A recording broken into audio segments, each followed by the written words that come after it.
Okay, in this video we're talking about the Desmos image graph portfolio. I'll try to give you guys quick directions. First of all, we have in Google Classroom a new assignment that's called Desmos image graph portfolio. It's part of your final portfolio, so we explained this in class, but I made a specific place to turn this one in. You click on it, go to instructions, and you'll see a couple different documents, okay? The first one is the directions.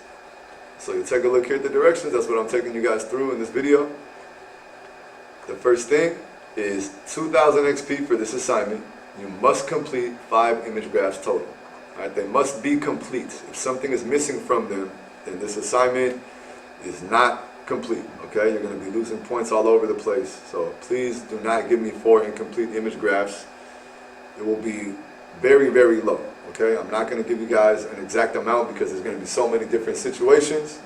I'll be fair about it, okay? But if you give me an image graph that's not complete, you guys are not going to get most of the points you need. So please, just make them complete.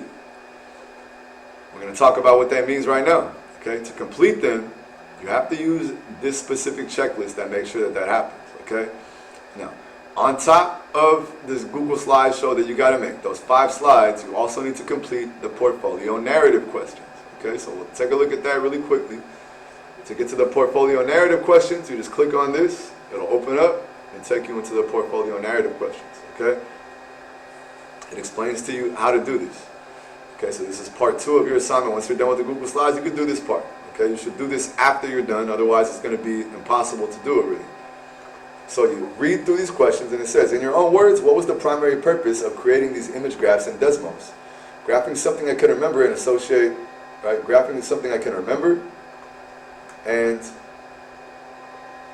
to associate math with something in the real world. Okay, this is a sample thing that I think I wrote for one of my students. Okay, so these were some of the primary purposes. I wanted you to remember graphing this thing. I wanted you to have to say, hey, how do I make this line go through this point on the Eiffel Tower? Like, I needed the points to become real to you instead of just something on a piece of graph paper, okay?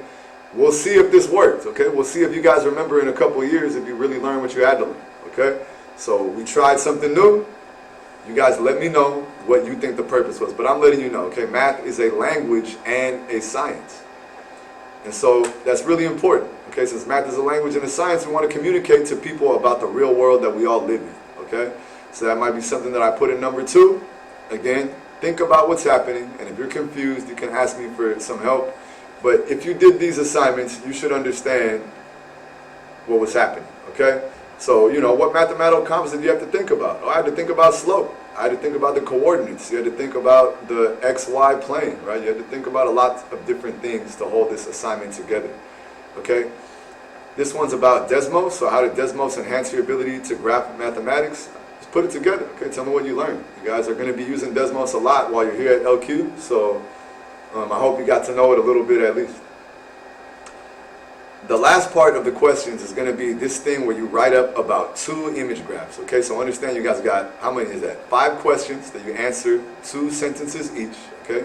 2 sentences each, or I'm taking off points.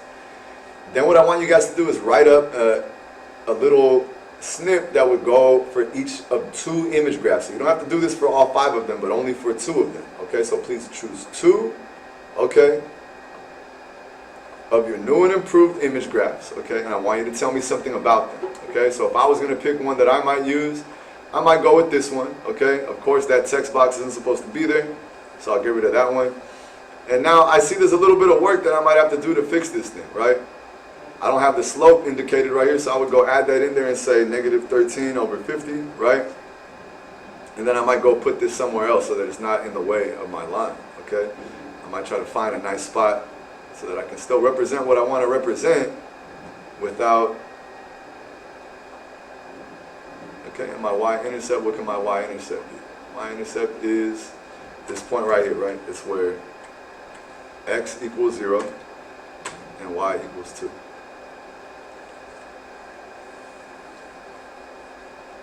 Okay, I might keep messing with these things, but I hope you guys see what I'm doing, right? You take a slide that you have and just find a way to make it better.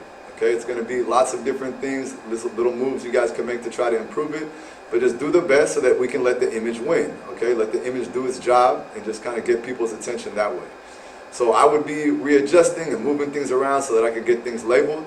Maybe I could even, if I wanted to, right, I could put this all the way over here, and I could have an arrow pointing all the way over here to that point. There's many solutions for how to solve this thing, okay? And then, of course, I'm going to project it, and I'll take a look and see if anything is off of the grid and, you know, how I can make it better.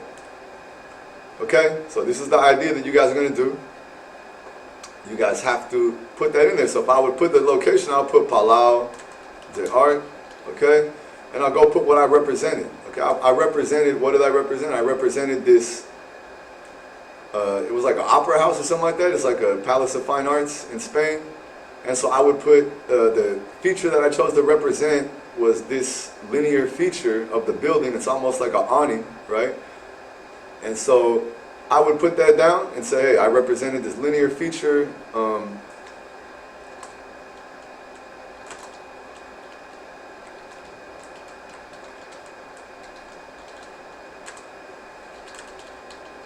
Okay, and you might learn a little bit about some, you know, architectural vocabulary if you're trying to talk about something you don't want it's called. All right, this serves as an awning, all right, for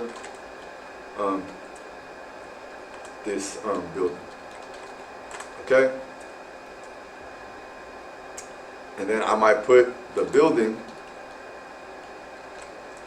has a round shape and a very drastic linear feature that grabs attention. Okay, and I think that's true, because this building is, if you saw that walking by it, tell me that you would just walk by that and not take a picture of it. Like, I don't believe you. All right, maybe a couple of you really would just keep walking, scrolling through your phones, but I think most people be like, hey, wow, look at that. Okay, the symmetry makes this picture also cool. All right, but in that case, it's not really part of the math. Okay, it just makes it look good. So I might mention that too if I want. So again, continue. And then I said, why did I represent it that way? Well, I represented it that way because I was trying to do the point slope form, I believe. Is that what it was here? Okay, I did the slope intercept form. So I did slope intercept form, okay?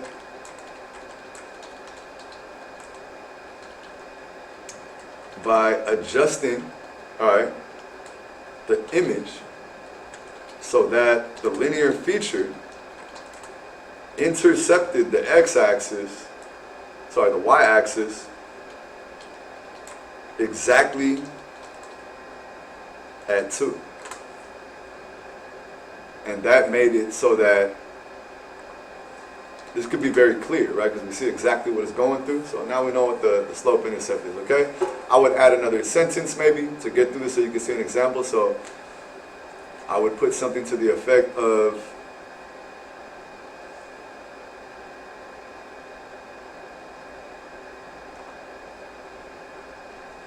yeah, because this linear feature is right central to the image, right? By putting the slope intercept, we actually get some good symmetry because half of the image is on one side and the other half is on the other side.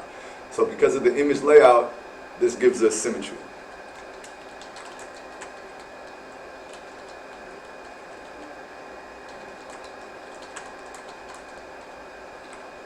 We get symmetry, and the line is a central feature to the slide. So that's why I like this image so good, so much, right? That's why I think it's so good, because it works really well, because this is central, like I said, okay? So we don't want this to be over on the side that we barely see it in the corner. It's right in the middle. We can see the focus is on the slope intercept. We can see the intercept right here, okay? So keep that in mind. This is the idea we're working with, okay? So you complete that part, okay? Don't forget that you have to do that for 2 different graphs, okay? And it's only 2 sentences. So you will wrap this up within a reasonable amount of time. Okay, the next thing is to scroll down here and take a look at what has to happen on each slide. So we get no Desmos screenshot of equation labels. So for instance, that was what I had on this slide that I had erased. Okay, and a couple of you guys, if I take a look through my old slides to see if I took anybody's work like that. It looks like this is a great example of that. Okay, so this person, when they graphed their parabolas last year, one of my Math 2 students, they just took a screenshot of the Desmos, and that's not necessarily what they wanted to do. Okay, what they wanted to do was actually make a text box. Take the time to create a text box, and then you can put it wherever you want. Okay, another thing is that we shouldn't have had the the watermark, okay? That being said, they did something, and they did a decent job because I liked that this had to do with Mexico, and we had a little bit of history, and it was very symmetric. So it was a really good start, this one. So as we said, again, do that twice, okay? And as we go through here, we have no screenshots of the equation labels. You got to make a text box and type it out. Okay, the image quality must be great, so no pixelated images or watermarks. So by that, we're talking about images like this. I do not want you guys to have an image that has these little things in the background so that they're showing you like who owns the image. Okay, don't do that. If you can't find the image without a watermark, let me know and I'll try to help you out. The next thing we'll take a look at is the information. Okay, the information has to be accurate, so make sure that everything is correct. If one thing is wrong, I'm not going to fix it for you. Okay, you have to fix that, and that checking the details is why we're getting so many points for this. So ensure that you make that happen. The last thing, like I said, the mathematical features have to be clear, so we don't want them to be tiny. So if I see a couple of these ones I did on, even this one right here, right? These images are kind of tiny, okay? So I rushed my translation one. And this one, we see it's a little more central, right? I can see exactly what I'm talking about. Okay, so every now and then, if you have a little tiny one, it's not so central, I might need to rethink this one and do this one again. This might not be one that I would submit, okay? I did it quickly and it's kind of up to the requirements. It's kind of an attention-grabbing image, but the math is just not that central, right? The green lines are just too small, you might even miss them, right? So I hope you can keep that in mind while we're talking about it, okay? Make the mathematical features very clear, and they should be the main focus of the slide. Okay, now what I'm doing is showing you the checklist, what you guys should make your slides from, okay? You can use a slope-intercept form for one of these, a point-slope form, a standard form. Okay, if you don't know what I'm talking about, you can watch any of the videos where we did this over the year. Every single one of these has a video, I believe. Paris Alluvi has a video, and this is one that you guys can make much more artistic. Okay, so this one, if you're going to submit this one, I'm expecting artistic colors, okay, because this is an assignment you guys already finished. Unless someone already did something great, you probably are going to have to go in there and change the custom colors at least, which really will not be that hard. Okay, you only have to change the colors and then you make it printable, so think about that, okay? There is a way to do absolute value and circles. I have a much longer thing that gives more directions to this assignment, but I had to give you guys a short one too, okay? So this one is 12 minutes long right now. I'm a little worried you guys might not watch all of it. So I hope you guys understand we need to cross off 5 of these, okay? We need to use 5 of these examples. So if you guys are wondering, oh, I need to make one new image graph, what do I make it of? Well, you can make it from any of these, okay? We have absolute value and circles. Okay, to show you how to do circles, if you want to see how to do circles, I'll explain what I did in this video right here. Okay, you guys can definitely understand how to do it. I'm sure you guys will get it. Okay, so I just did a video a second ago. It's going to be a little longer. Okay, so I'll do 2 versions of the directions for this video. I'll do the short version and the long version. Okay, the short version is this one right now, and I feel like it's about ready to be concluded. Okay, if you want the long version, just go ahead and watch that one and understand it gives you more details. Specifically, I'm going to show you how to do an absolute value and circle graph, which is something you might want to have so you can do a new one. Okay? Other than that, I hope you guys understand that if you have questions, you have plenty of time to email me still. Okay? We're doing Saturday school also, so you guys got time and you guys have my support. But when finals hit, that's all it is. Okay? So good luck to all of you. Let me know if you have any questions.